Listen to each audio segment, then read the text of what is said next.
Good afternoon दोस्तों, मैं सुरेंद्र पवार आपका गणेश स्टडी कॉन्सेप्ट में एक बार और स्वागत करता हूं। और अपना जो टॉपिक चल रहा था वो चल रहा था भारतीय संविधान के स्रोत और किन किन देशों से हमने क्या क्या चीजें भारतीय संविधान में ग्रहण की उसके बारे में हम पढ़ रहे थे। तो मैंने 5 देशों के संविधानों से जो भारतीय संविधान में जो जो चीजें ग्रहण की है मैं पढ़ा चुका हूँ। अब आगे जो अपना टॉपिक बाकी रह गया है जिसको संविधान का पार्ट 4 जो आज हम पढ़ेंगे। तो सबसे पहले आएगा संविधान के स्रोत के अंदर। तो सबसे पहला देश होगा अपना, वो देश होगा दोस्तों ऑस्ट्रेलिया। कि भाई ऑस्ट्रेलिया देश के संविधान से हमने क्या क्या चीजें ग्रहण की। तो सबसे पहला जो पॉइंट होगा इसका वो होगा केंद्र राज्य संबंध। सबसे पहला जो अपना टॉपिक होगा वो होगा केंद्र राज्य संबंध। नेक्स्ट टॉपिक जो होगा वो होगा प्रस्तावना की भाषा। नेक्स्ट जो होगा अपने वो होगा समवर्ती सूची। समवर्ती सूची। और नेक्स्ट आएगा आपके संयुक्त अधिवेशन। और नेक्स्ट जो बात करेंगे और वो लास्ट टॉपिक इसका होगा व्यापार, वाणिज्य व समागम। तो दोस्तों पहले इसके ऊपर डिस्कस करते हैं, फिर आगे हमने क्या किया उसके ऊपर डिस्कस करेंगे। तो यहाँ पर अपने सामने आया ऑस्ट्रेलिया देश के संविधान से हमने क्या क्या चीजें ग्रहण की है। तो सबसे पहले यहाँ पर लिखा आया केंद्र राज्य संबंध। अब ये केंद्र राज्य संबंध की जो व्यवस्था है वो भारतीय संविधान में ऑस्ट्रेलिया देश के संविधान से ली गई। और अगर हम भारतीय संविधान में पढ़ते हैं तो दोस्तों संविधान की 7वीं अनुसूची, संविधान की 7वीं अनुसूची, बाकी बात करेंगे भाग 11 और अनुच्छेद की जब बात करते हैं तो अनुच्छेद में 245 से 263 के बीच केंद्र राज्य संबंधों का उल्लेख किया गया। दोस्तों ये चीज ध्यान रखनी है, संविधान में अनुसूची कौन सी हो जाएगी, अनुसूची होगी 7वीं। और 7वीं अनुसूची में केंद्र राज्य संबंधों के बारे में बताया गया, भाग 11 है और अनुच्छेद 245 से 263 तक केंद्र राज्य संबंधों के बारे में बताया गया। नेक्स्ट बात करेंगे प्रस्तावना की भाषा की। तो मैंने जब संयुक्त राज्य अमेरिका पढ़ाया तो मैंने बताया प्रस्तावना के जो प्रारूप था, प्रस्तावना की जो व्यवस्था जो सबसे पहले शुरुआत होती हम भारत के लोग, ये व्यवस्था तो हमने यूएसए देश के संविधान से भारतीय संविधान में ग्रहण की। पर दोस्तों ध्यान रखना प्रस्तावना की जो भाषा या लैंग्वेज है, ध्यान रखना प्रस्तावना की जो भाषा या जो लैंग्वेज है वो भाषा या लैंग्वेज की व्यवस्था को भारतीय संविधान में ऑस्ट्रेलिया देश के संविधान से लिया गया। इस चीज को आपको ध्यान रखना है, इसको आप में सेट कर लो। भाषा ऑस्ट्रेलिया, तो लैंग्वेज जो आ रही है लैंग्वेज या भाषा ऑस्ट्रेलिया, लेकिन प्रस्तावना को किस देश के संविधान से लिया गया, तो यूएसए देश के संविधान से लिया गया। नेक्स्ट समवर्ती सूची की बात करेंगे दोस्तों। तो जैसे कि मैंने आपको जब अनुसूचियां पढ़ाया था तो उस अनुसूचियों के अंदर आपको एक बात बताई थी, 7वीं अनुसूची में मुख्य रूप से 3 सूचियां थी और 3 सूचियों में 30 नंबर की सूची है समवर्ती सूची। और समवर्ती सूची के अंदर जब बताया था कि भाई सर्वप्रथम विषयों की संख्या 47, लेकिन 42वें संविधान संशोधन 1976 के द्वारा क्या किया गया, 5 विषय जोड़ देने के कारण यहाँ पर जो विषयों की संख्या हो जाती है वो विषयों की संख्या हो जाती है 52, या परिशिष्टों की संख्या जो हो जाती है वो हो जाती है 52। और समवर्ती सूची पर जो कानून बनाने का अधिकार केंद्र सरकार के पास में भी होता है और राज्य सरकार के पास में भी होता है। लेकिन अगर किसी भी कानून को लेकर केंद्र सरकार और राज्य सरकार के मध्य विवाद की स्थिति उत्पन्न होती है तो केंद्र सरकार के द्वारा बनाया गया कानून मान्य होता है। ये चीज दोस्तों आप ध्यान रखना। और ये समवर्ती सूची की व्यवस्था ऑस्ट्रेलिया देश के संविधान से भारतीय संविधान में ली गई।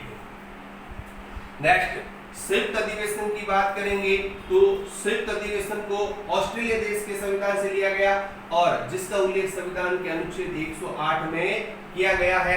और दोस्तों ध्यान रखना, अगर किसी विधेयक को लेकर दोनों सदनों के मध्य विवाद की स्थिति, अगर किसी विधेयक को लेकर दोनों सदनों के मध्य विवाद की स्थिति हो जाती है तो अनुच्छेद 108 के अंतर्गत भारत देश का राष्ट्रपति जो दोनों सदनों का संयुक्त अधिवेशन बुलाता है और उसकी अध्यक्षता लोकसभा का अध्यक्ष करता है, तो उसको कहने का मतलब है संयुक्त अधिवेशन की व्यवस्था के अंतर्गत रखा गया और इसको भारतीय संविधान में ऑस्ट्रेलिया देश के संविधान से लिया गया है।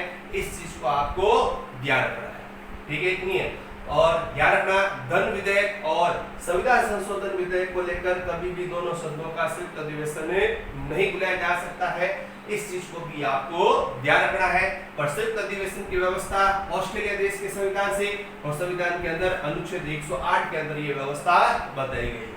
फिर लास्ट बात करेंगे व्यापार, वाणिज्य और समागम की व्यवस्था। तो ये जो व्यापार, वाणिज्य और समागम की व्यवस्था को क्या किया गया, भारतीय संविधान में ऑस्ट्रेलिया देश के संविधान से लिया गया है। और ये अंतरराष्ट्रीय व्यापार की बात कर लो, भले आपस में राज्यों के बीच में भी व्यापार की बात कर लो, तो ये व्यवस्था जो है वो हमने क्या किया है, ऑस्ट्रेलिया देश के संविधान से भारतीय संविधान में ग्रहण की है। तो ऑस्ट्रेलिया देश के संविधान से क्या क्या चीजें ली दोस्तों, उसके बारे में हमने डिस्कस किया। अब इसके आगे वाले देश के बारे में डिस्कस करेंगे कि भाई इसके आगे अपने क्या क्या चीज है। तो आगे वाला देश आएगा आपके फ्रांस, कि भाई फ्रांस देश के संविधान से हमने क्या चीजें ग्रहण की है। तो दोस्तों ध्यान रखना, फ्रांस देश के संविधान से सबसे पहला अपना जो टॉपिक आएगा वो आएगा गणतंत्र या गणतंत्रात्मक शासन व्यवस्था। और नेक्स्ट टॉपिक इसके अंदर आएगा वो आएगा स्वतंत्रता, समानता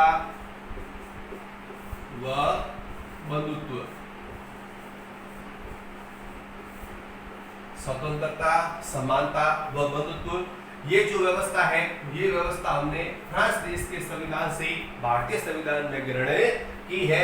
और जब मैंने भारतीय संविधान पढ़ाया और आपको गणतंत्र और गणराज्य के बारे में बताया था कि जो देश का राष्ट्राध्यक्ष होता है, जो देश का राष्ट्राध्यक्ष होता है वो राष्ट्राध्यक्ष दोस्तों वंशानुगत ना होकर दोस्तों क्या होगा, निर्वाचित होता है। इसे गणतंत्र या गणराज्य कहते हैं। इस चीज को आपको ध्यान रखना है। साफ सिंपल शब्दों में बता दिया, राष्ट्राध्यक्ष जो होगा वो वंशानुगत ना होकर कैसा होगा, निर्वाचित होगा। इस व्यवस्था को फ्रांस देश के संविधान से भारतीय संविधान में लिया गया, जिसको गणतंत्र कहते हैं। नेक्स्ट जो बात करते हैं वो आएगा स्वतंत्रता, समानता और बंधुत्व की बात जो हो रही है वो ये जो शब्द है वो फ्रांस की क्रांति से प्रेरित है। और फ्रांस के अंदर क्या हुआ था, 14 जुलाई 1789 को क्रांति हुई दोस्तों। याद रखना, फ्रांस के अंदर 14 जुलाई 1789 में क्रांति हुई थी। और ये जो फ्रांस की क्रांति हुई थी उस समय फ्रांस के जो राजा थे, राजा था लुई 16वां। जो राजा था लुई 16वें के समय में क्या हुआ था, वहां पर क्रांति हुई थी। और फ्रांस की जनता के द्वारा ये नारा दिया गया था, स्वतंत्रता, समानता व बंधुत्व नहीं तो कोई प्रकार का कर या टैक्स नहीं। और इसी व्यवस्था को क्या किया गया, भारतीय संविधान में भी शामिल कर लिया गया। तो दोस्तों ध्यान रखना, स्वतंत्रता, समानता और बंधुत्व जैसी व्यवस्था को भारतीय संविधान में ग्रहण किया गया, जिसके अंतर्गत प्रस्तावना में भी उसको स्थान दिया गया है, मौलिक अधिकारों में भी इसको स्थान दिया गया है। इन चीजों को आपको ध्यान रखना है। तो फ्रांस देश के संविधान से दो चीजें ली गई, गणतंत्रात्मक शासन व्यवस्था और स्वतंत्रता, समानता और बंधुत्व जैसी व्यवस्था को क्या किया गया, भारतीय संविधान में ग्रहण किया गया। नेक्स्ट दोस्तों बात आएगी जर्मनी की। और जर्मनी देश के संविधान से हमने क्या लिया, तो दोस्तों आपको ध्यान रखना है, जर्मनी जैसे संविधान से हमने लिया है आपातकाल संबंधी उपबंध। आपातकालीन संबंधी शक्ति की कहते हैं या आपातकालीन संबंधी शक्ति या उपबंध जो है वो हमने जर्मनी देश के संविधान से लिया है। तो एक प्रॉपर रूप से आप ये देखो कि जब आपातकाल लगता है तो उस आपातकाल में जो क्या प्रभाव पड़ेगा उसके संबंध में जब बात होती है तो ये व्यवस्था हमने जर्मनी देश के संविधान से भारतीय संविधान में ग्रहण की है। और सामान्य रूप से जब बात की जाती है तो संविधान का भाग 18 और आर्टिकल वाइज जब बात की जाती है तो अनुच्छेद 352, 356 और 360 तीन प्रकार के आपातकाल का उल्लेख भारतीय संविधान में किया गया। 352 में दोस्तों राष्ट्रीय आपातकाल का उल्लेख किया गया है। 356 में बात की जाती है राज्य में राष्ट्रपति शासन की बात आएगी। और अगर 360 की बात करेंगे तो वो होगा आपका वित्तीय आपातकाल। तो ये तीन प्रकार के आपातकाल का उल्लेख भारतीय संविधान में किया गया। इस चीज को आपको ध्यान रखना है कि भाई संविधान का भाग 18 अनुच्छेद 352 से 360 तक तीन प्रकार के आपातकाल का उल्लेख। 352 के अंतर्गत राष्ट्रीय आपातकाल, 356 में राज्य में राष्ट्रपति शासन और 360 की बात करेंगे वित्तीय आपातकाल। तीन प्रकार के आपातकाल का उल्लेख किया गया। पर दोस्तों आपको साथ ही साथ ये चीज ध्यान रखनी है, मैं यहाँ पर जर्मनी देश के बारे में बता रहा हूँ कि जब आपातकाल होता है तो उसका क्या प्रभाव पड़ता है उसके संदर्भ में बताया गया। तो 352 और 356 की व्यवस्था की बात करेंगे। ये व्यवस्था तो हमने जर्मनी देश के संविधान से भारतीय संविधान में ग्रहण की, लेकिन अगर वित्तीय आपातकाल की बात करेंगे तो इसका जो कहने का मतलब है प्रभाव या व्यवस्था देखने को मिलेगी। ये वित्तीय आपातकाल की व्यवस्था को भारतीय संविधान में यूएसए देश के संविधान से लिया गया है। दोस्तों ये चीज आपको ध्यान रखनी है। मुझे बताया कि भाई जर्मनी देश के संविधान से हमने क्या व्यवस्था ली है, आपातकालीन संबंधी उपबंध की व्यवस्था को भारतीय संविधान में किस देश के संविधान से लिया गया, तो वो लिया गया जर्मनी देश के संविधान से लिया गया। ये चीज आपको ध्यान रखनी है। नेक्स्ट फिर आपकी जो देश आएगा वो देश होगा आपके दक्षिण अफ्रीका या साउथ अफ्रीका। बात करेंगे दक्षिण अफ्रीका या साउथ अफ्रीका। और दक्षिण अफ्रीका के अंदर जब बात की जाती है तो टॉपिक आएगा संविधान संशोधन की प्रक्रिया। संविधान संशोधन की प्रक्रिया और संविधान संशोधन की प्रक्रिया और साथ ही साथ नेक्स्ट बी की बात करते हैं तो राज्यसभा सदन में सदस्यों की निर्वाचन की पद्धति, निर्वाचन की पद्धति और इस निर्वाचन की पद्धति को भारतीय संविधान में किस देश के संविधान से लिया गया, दक्षिण अफ्रीका या साउथ अफ्रीका के संविधान से लिया गया। और दोस्तों ध्यान रखना संविधान संशोधन की प्रक्रिया और संविधान संशोधन की प्रक्रिया को उल्लेख संविधान के कौन से भाग में, भाग 20 और अनुच्छेद 368 में संविधान संशोधन की प्रक्रिया का उल्लेख किया गया। दोस्तों ध्यान रखना मोस्ट इंपोर्टेंट चीज है, कितने एग्जामों के अंदर ये वाली बात पूछी जा चुकी है कि संविधान के कौन सा भाग, संविधान का भाग 20 अनुच्छेद 368 में संविधान संशोधन की प्रक्रिया का उल्लेख किया गया है। और अगर भाग 20 और अनुच्छेद 368 की बात करते हैं तो दो प्रकार की संशोधन की प्रक्रिया की बात करेंगे। तो एक आपका आएगा साधारण बहुमत वाला संशोधन, एक आएगा साधारण बहुमत वाला संशोधन और एक आएगा विशेष बहुमत वाला संशोधन। साधारण बहुमत वाला संशोधन और एक आएगा विशेष बहुमत वाला संशोधन। तो दोस्तों साधारण बहुमत से जो संविधान में संशोधन किया जाता है वो संविधान संशोधन की श्रेणी में नहीं गिना जाता है, लेकिन विशेष बहुमत से जो संविधान में संशोधन होगा वो संविधान संशोधन की श्रेणी के अंतर्गत गिना जाता है। और इसके अंदर कुछ इंटरनली बातें हैं जो हम जब संविधान संशोधन के टॉपिक होंगे उसके ऊपर डिस्कस करेंगे, तब आप इस चीज को मैं आपको समझाऊंगा।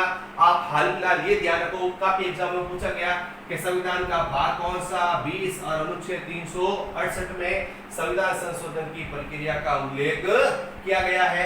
साधारण बहुमत से संशोधन होता है वो संविधान संशोधन की श्रेणी में नहीं गिना जाता है, लेकिन विशेष बहुमत से संशोधन होगा वो संविधान संशोधन की श्रेणी में गिना जाता है। नेक्स्ट है राज्यसभा सदन में जो सदस्यों के निर्वाचन की पद्धति है, जो राज्यसभा के सदस्यों का जो चुनाव होता है उस प्रणाली की व्यवस्था को भारतीय संविधान में किस देश के संविधान से लिया गया? दक्षिण अफ्रीका के संविधान से लिया गया। दोस्तों इस चीज को ध्यान रखना है। और राज्यसभा के सदस्यों का चुनाव, जो राज्य के विधायक लोग होते हैं वो राज्यसभा के सदस्यों का चुनाव करते हैं और उनकी चुनाव पद्धति अप्रत्यक्ष रूप से आनुपातिक प्रतिनिधित्व प्रणाली वाली व्यवस्था होती है। एकल संक्रमणीय मत प्रणाली से इनका चुनाव किया जाता है। तो ये व्यवस्था दक्षिण अफ्रीका के संविधान से भारतीय संविधान में ली गई है। नेक्स्ट लास्ट जो अपना टॉपिक है वो टॉपिक है जापान देश के संविधान से क्या चीजें ली हैं। तो जापान देश के संविधान से सबसे पहला टॉपिक आएगा अपना प्राण व दैहिक संबंधी स्वतंत्रता। प्राण व दैहिक संबंधी स्वतंत्रता, दोस्तों ये चीज आपको ध्यान रखनी है। प्राण व दैहिक संबंधी स्वतंत्रता और अनुच्छेद 21 में प्राण व दैहिक संबंधी स्वतंत्रता का उल्लेख किया गया है। और प्राण व दैहिक संबंधी स्वतंत्रता को क्या कहा जा सकता है? मौलिक अधिकार का मेरुदंड भी कहा जाता है। इस चीज को ध्यान रखना। और ये जो मेरुदंड कहने वाले थे वो थे डॉक्टर भीमराव अंबेडकर। और अनुच्छेद 21 और 20 दो अनुच्छेदों की ऐसी बात करते हैं, तो ये दो अनुच्छेद ऐसे हैं या उपबंध ऐसे हैं जिसका किसी भी स्थिति में निलंबन नहीं किया जा सकता है। पर आपको भी 20 ध्यान में रखना है, 21 ही ध्यान रखना है। और 21 की व्यवस्था कहती है प्राण व दैहिक संबंधी स्वतंत्रता मीन्स जीवन जीने के अधिकार, और जीवन जीने के अधिकार को कोई भी नहीं छीन सकता है। दोस्तों ये चीज आपको ध्यान में रखनी है। और अगर संविधान के अंदर बात की जाती है मौलिक अधिकारों की, तो सर्वाधिक उपबंध आपको इसी के अंदर देखने को मिलेगी, आर्टिकल 21। नेक्स्ट लास्ट टॉपिक है अपना विधि द्वारा स्थापित प्रक्रिया का शासन। विधि द्वारा स्थापित प्रक्रिया का शासन। और दोस्तों इसके अंदर आपको ये चीज ध्यान रखनी है, विधि द्वारा स्थापित प्रक्रिया का शासन। विधि का मीन्स होता है कानून, विधि का मतलब होता है कानून। और कानून द्वारा जो स्थापित प्रक्रिया होगी, उस प्रोसेस होगी, उसी के अनुसार देश की शासन व्यवस्था को चलाया जाएगा, उसी आधार पर देश की शासन व्यवस्था को काम में लिया जाएगा। और ये व्यवस्था हमने जापान देश के संविधान से भारतीय संविधान में ली है। तो दोस्तों ध्यान रखना, जापान से क्या लिया? प्राण व दैहिक संबंधी स्वतंत्रता और विधि द्वारा स्थापित प्रक्रिया का शासन। ये चीजें हमने भारतीय संविधान में ग्रहण की। दोस्तों इसी के साथ आज के वीडियो का समापन करते हैं और संविधान का स्रोत आज के दिन में समाप्त होता है। कल मिलेंगे नेक्स्ट वीडियो के साथ। या तो आपको पढ़ाऊंगा कार्यपालिका वाला मैटर या फिर मौलिक अधिकारों को लेकर डिस्कस करूंगा। अगर आपकी जो इच्छा हो वो कमेंट में लिख के बताना कि भाई मौलिक अधिकार शुरू करूं या फिर कार्यपालिका वाला टॉपिक शुरू करूं, कि भाई क्या है क्या नहीं है आप बताना। Okay, tata, bye bye, thank you.